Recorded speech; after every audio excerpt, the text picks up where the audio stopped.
Welcome to Security Bytes, Tala Security's podcast on all things web security. In this episode, Tala CEO and founder Aanand Krishnan and Tag Cyber CEO Amoroso talk web security in the age of Covid-19 and what it means for everything from consumer data protection to nation-state hacking, surveillance and more. Let's start with the threat landscape. Global online retail is booming and retailers have seen massive growth.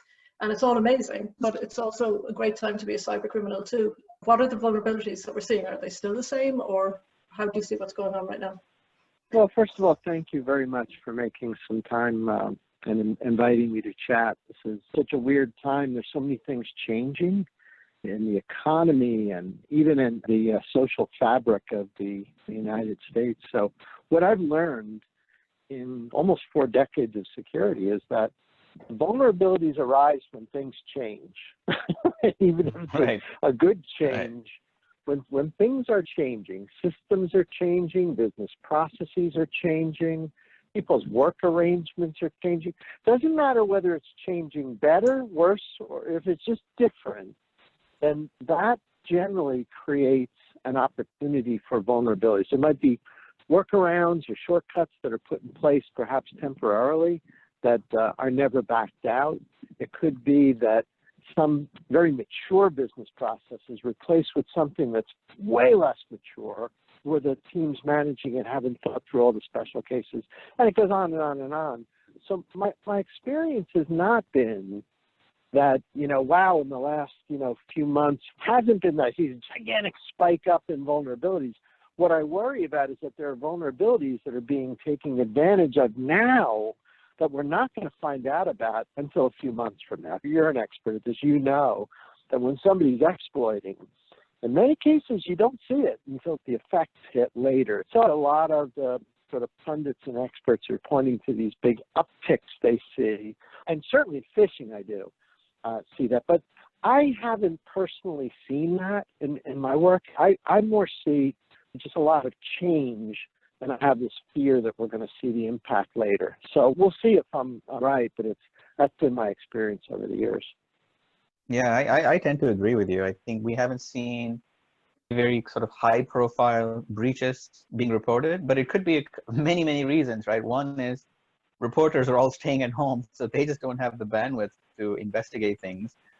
Security teams at large enterprises and forensics teams and whatnot, they're also working from home, so they're not getting a lot of their work done. So there may be many reasons why we haven't seen sort of this onslaught of news related to these kinds of activities. But I think vulnerabilities inevitably arise when there's a change in systems and processes. And I think the biggest thing about COVID is not just that systems and processes changed, it was that they changed overnight. People went into lockdown overnight, and that changed the way we work fundamentally. I think we've, read about some of the things related to Zoom and VPNs and so on and so forth. And clearly the attackers have different targets. I think phishing has definitely increased. There's a lot of talk about IP related to viruses and potential cures and vaccines. There's probably a lot more state-sponsored activity. We've heard about some of that, where the Chinese ministry was attacked. So I think there's definitely a very shifting landscape. And we wouldn't know exactly what happened until probably things settle down. And unfortunately, by that time, it's too late. But most certainly, the hackers are also active. The way the wind is shifting here is that more of our infrastructure and business is moving online, right? I mean, just in my own day-to-day work activities, things that I used to do by getting up off my chair in my office and walking down and doing in New York City, I'm not more or less doing the same things, but doing it in front of a computer screen. This could be as simple as eating lunch or buying things or interacting with a third party. So that just increases the attack surface for cyber. It may close down some other things, certainly makes us safer against biological viruses. So that's a really good thing. But I would say that for the most part, this shift toward an increase in virtual activity would have to be recognized as having that impact on attack surfaces, no question. So, it makes for busier times in cybersecurity, that's for sure. So do you think that there are specific ways that attackers are using the crisis to launch attacks? Yeah, I think phishing is definitely an area where people have seen a spike and reported a spike. But the thing about phishing is it's one of the things that's pretty obvious, right? We have email security systems all over the place. There's filtering going on. So phishing is generally something that can be detected. But to me, that's a symptom of an underlying trend. We've also seen, in Tala's own world, we've definitely seen a significant spike in attacks against web assets, web properties, right? A lot of companies whose brick and mortar stores, retail stores were shuttered, also correspondingly saw a big increase in their online commerce, right? People are shopping online, people are buying stuff online. And hackers have recognized that web assets have, until recently, well, even now, been very exposed to a lot of vulnerabilities, some of which we've blogged about. But that has actually led to a number of breaches. People, for example, have been stocking up on kitchen items, food items, home appliances, and so on and so forth. And we have seen attackers move very quickly to compromise sites like NutriBullet and Tupperware, for example. Their website got breached. EasyJet, which is an airline based in Europe, also got breached. So we've definitely seen web assets being exposed because, historically, perhaps the companies, enterprise didn't pay a lot of attention to web security. And given the massive spike in online commerce, hackers have found it a very fertile hunting ground for credentials and credit cards. Threat actors like MageGuard have been absolutely active in the last couple of months. I would agree 100% with that. I mean, web security has taken on a new significance in the last few months simply because it's the way we more or less navigate our lives. I mean, it used to be that mobile and web were complementary to the kinds of things we do. It got a little more intense, and it just has accelerated in the last couple of months. One thing I would share is that where phishing and social engineering and some of the attacks on businesses could be somewhat on a lower end of the intensity scale, I would look to the other side and recognize that nation states have become much more brazen in the last 6 months. Just look at the elections in the United States.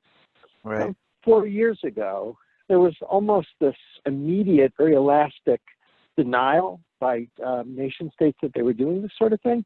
It seems to me that at this point, it's almost openly acknowledged that it's going on, with this complete impunity and this brazenness that I've never seen before amongst, the larger countries. I'm no political scientist, but it appears to me that the larger countries have gotten much more brazen.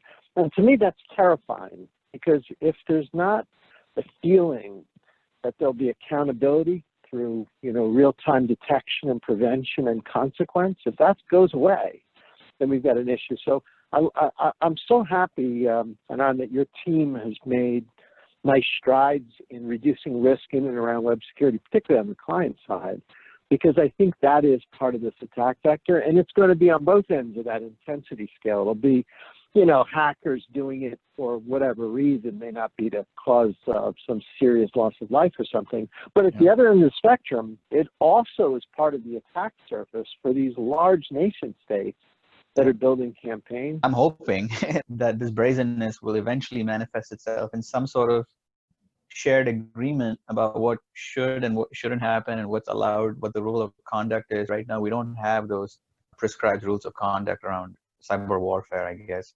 The other angle that I think we should mention when it comes to web security is privacy, right? And I think the web is not only a conduit for people losing credentials and credit cards, which is something that we've seen, but the Zoom case sort of brought this front and center, right? When we log on to conferencing systems, and a lot of them are happening over the browser, people don't want to download clients anymore.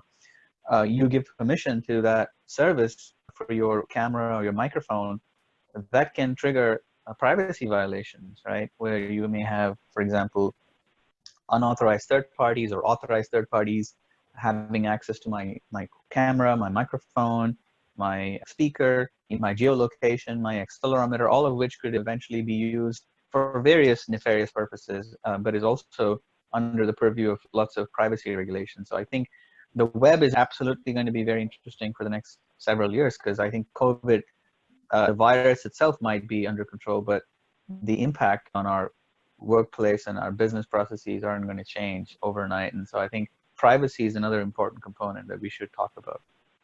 Yeah, I would certainly agree with that.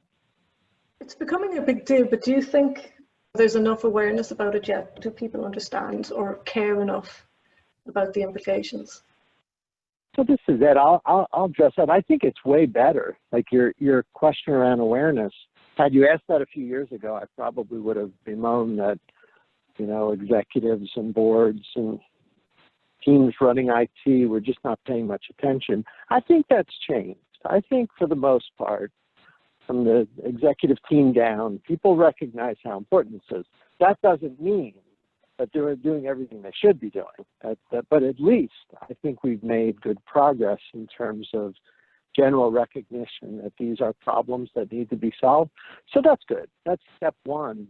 I would imagine the next couple of years, we'll hopefully move from that to a more embedded set of solutions. Like I think it's always been a mistake to design something, like lay out your e-commerce solution and then call in the security team to go do something to fix it. That never struck me as the right approach. It always seemed so much more reasonable to have security become an embedded component. So the awareness is good in the sense that you can at least go retrofit something you built. It's better than nothing.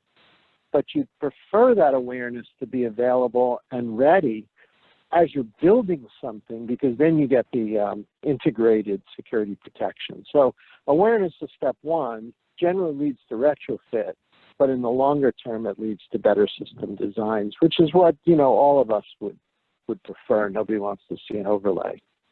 Yeah, I think that's something you're seeing increasingly with GDPR, though, with, the sort of privacy by design element that they're trying to.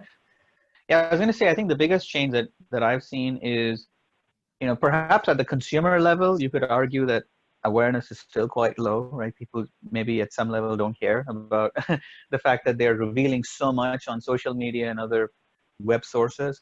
But the biggest thing I think the regulators have done is they have made sure that the enterprises start caring about it, right? Security teams and privacy teams, do audit what data they're collecting, what data they're sharing and how they're sharing. It's still rudimentary. I think we just don't have a concerted effort around privacy, which I think we're starting to see vendors show up in that space. But, I think Ed is absolutely right. Security is generally an afterthought. Privacy, the pendulum has swung so far on the other side, where we've had absolutely no privacy, no awareness, no checks and balances. And it's going to take a long time for that pendulum to swing back to normal. But I think we're starting to see awareness build up, at least at the enterprise level, perhaps not enough at the consumer level. And obviously the regulators have forced that equation. So let's see. Do you think it's because the value of data has increased because of this, huge shift online that's become even more prevalent now with people working from home? Do you see it as something that enterprises are placing far greater value on it, then it's something they're going to do more about? I mean, it's interesting, right? I think on the one hand, the value of data seems to be increasing all the time, right? Because we just have much better tools now to make use of that data to, for targeted advertising and whatnot. On the other hand, we're also seeing, unfortunately, in many parts of the world, privacy being eroded because governments want to increase their surveillance of citizens for various reasons, right? Sometimes under the pretext of security and whatnot, transparency. COVID, I think one of the biggest impacts that COVID has had is surveillance has become the norm now, right? And lots of governments around the world are using COVID as an excuse to increase their surveillance of their citizens.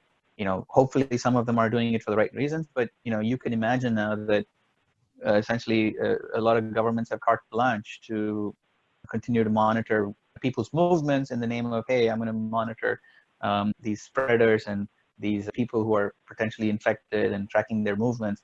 So I think privacy, unfortunately, is going to take another hit because of things like COVID. I would agree 100% with that. It's a tricky thing, right? The privacy, I think, in most cases, is pretty contextual, right? It's contextual to the generation that you're dealing with. Younger people have a very different opinion about their personal data than, say, someone in my generation? A little different. And certainly regionally and country-wise, there's spectacular differences in the way a young graduate student in China thinks about his or her data versus a young graduate student in California. Very different opinions. Right. You know, you could argue neither more valid, but just different. And, Yep. and as the world is so completely interconnected, it creates collisions. And we're in the middle of that right now. Nobody quite knows what it means to talk about privacy. Like with those contact tracing apps, if anyone is, you know, walking around with a contact tracing app and then suddenly gets a little notification that says, hey, you know, you were exposed to someone, well, what are you supposed to do with that? You know, are you going to now not go to work? Maybe you were wearing a mask, so do you ignore it? Do you pay attention to it? And then if you get, you know, some sort of notification from somebody out of band that they were notified that they were near you, can you give them some information? Do you trust that? Do you not? Are there privacy issues there? All across the board, we are going to be stressing the limits of how society views privacy. And I think that generations and regions will be two dimensions here that will dictate much of the response. So do you think that if people put more of a physical dollar value on data, that they would change their approach to how they deal with it and how they secure it? Yeah, it's interesting. I think, you know, when you think about data security, the first obvious question is, why does it matter? You know, at some level, it seems like data is just bits and bytes and it's ultimately meaningless. But the real value, obviously, in data is when it gets translated into information, and that information gets put into a process, and that process eventually yields business results, right? And we have most obviously seen this in the world of advertising. But from a hacker's perspective, for example, my credit card number, 16-digit credit card number, which seems like a meaningless set of characters, has value, has monetary value, right? If that goes into the dark web, that they're able to sell it for a few dollars a pop. If they're able to add onto that my first name and last name and my street address and my date of birth, then that can be $30, $40, right? So I think the value of data, as Ed pointed out, is in the context. And if the context is understood, then data has tremendous value in the form of information, which can then be monetized for various purposes. So I think one of the challenges that we've seen when it comes to web security, of course, is historically when security teams have thought about protecting customer data, for example, things like PII and credit cards, they've generally focused inward. They've looked inside their own data centers, inside their own databases, and they've tried to understand who they're exposing that to, who else has access to that, which employees have access to that, and so on and so forth. That's obviously vital, but they have, in a nutshell, left their front door open when it comes to the web. Because if you think about where all this wonderful data that they're collecting comes from, it's all collected from the web. People don't use paper and pen anymore. You know, when you want to get registration information about a user, there's a registration form on your website where they go in and they enter all their information, date of birth and street address and credit card number. So the front door remains the browser unless they're using a native app. And so that is a space where we really don't have adequate solutions. Things like endpoint security systems just don't do a good job of protecting against those kinds of leaks. And so I think we're starting to see enterprises understand the value of data, and they're recognizing that the front door of data collection is open, and that is going to be a very important vulnerability and a source of breaches. So when we think about MageCart and other groups, rather than just think about them as client-side attacks or website attacks, they're really trying to steal data. And the biggest challenge is making sure that you can close the front door of data exfiltration, which is your web browser. And obviously that's where Tala and other companies are focused. So this is a very exciting and dynamic space, and we're going to see more activity, I think, in the next few years. Let's just explore that maybe a little bit more in terms of like, what can businesses do about it? I think it starts with kind of taking stock of your web assets, right? Understanding, number one, that web assets are the place where data collection happens, right? The browser is where the data comes in. And then recognizing that, okay, you may have, a large enterprise may have, you know, hundreds, dozens and hundreds of web assets that are actively collecting this kind of information, recognizing and identifying them, and identifying what kind of security mechanisms you have in place around the client browser to be able to monitor data collection, to be able to monitor third parties that are integrated into these web assets, understanding who's collecting what, is there data leakage happening, is a website compromised such that you have a malicious actor like MageCard, and then putting systems in place across all these properties so that you can actually now start to monitor and block inadvertent leakage or malicious data collection by hackers.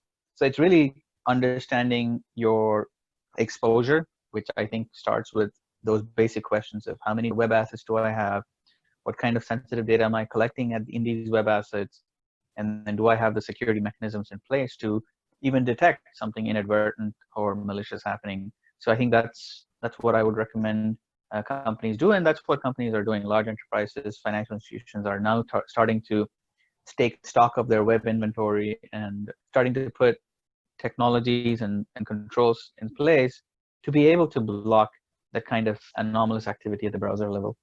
And what sort of controls are those? I think, again, Tala has blogged about this a lot, and we talk about it a lot as well, right? I think one of the cool things that Google has done is that they have pioneered, along with other leading what I would call web scale enterprises like Facebook and Twitter and PayPal and others.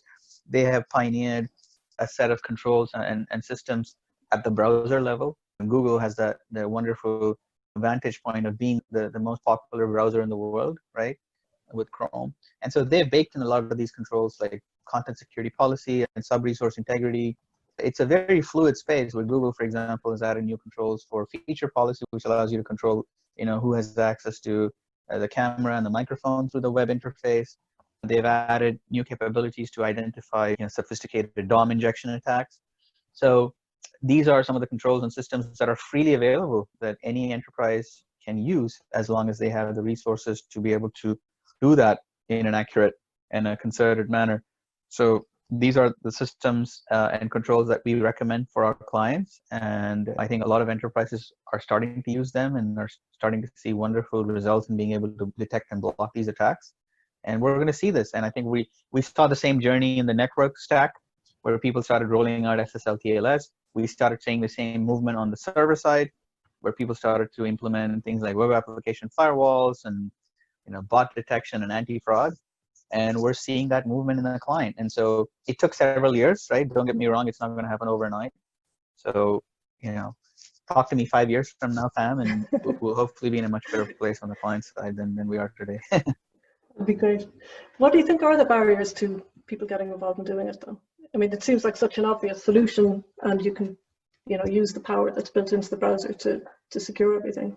I think it was in Shawshank Redemption that Red says it all comes down to time and pressure. I think in the case of security, it's time, money, and people. This is not going to happen overnight. You need to take stock of your assets. You need to evaluate them. You need to understand your risk exposure. That all takes time. It takes money because, in some cases, you're going to work with vendors like us. In some cases, you're going to hire consultants to do this. And then finally, people. These are fairly new technologies and standards, and it takes sophisticated security engineers sometimes to make this happen, which is one of the things that enterprises struggle with, and clearly one of the things that we built Tala around. Our value proposition is that we can minimize that equation of time, resources, and dollars so that companies can start to see value quickly without having to hire sophisticated engineers and without having to spend an inordinate amount of money. So that's really the value of automation. So automation is the key to doing this at scale, and that's really the value that Tala brings. Okay. So what are your closing thoughts? Where do you see this going? How do you see things developing? If I could answer that question accurately, I think I'd be making a lot of money. I think nobody knows in reality what's happening even at the moment, let alone what's going to happen in the future. One thing is clear, that we are in a period of unprecedented, unanticipated, and unpredictable change in so many different ways across IT. And I think COVID has exposed a lot of the frailties in the way IT systems and processes work. But I also am encouraged by the things that I'm seeing inside Tala and inside our customers and in the way people have responded. So I do believe that there's going to be a lot of change happening in the way people work, people access work, people buy things, and people purchase things online, obviously. So this is just going to be a tremendously exciting place, I think, for the next few years as we unravel the implications of COVID and many other things that are happening in the world. So change is the one constant. I wouldn't hazard a guess in terms of where the change is, but clearly this is going to be an exciting space. And I'm very happy that Tala is playing a very important role in protecting enterprises through this period of unprecedented change in a very important space, which I think is going to grow in importance, aka their web assets and securing their web assets. Thanks very much for your time today, Aanand. I appreciate Ed joining us as well, and looking forward to having more of these. Thanks, Pam. Thank you.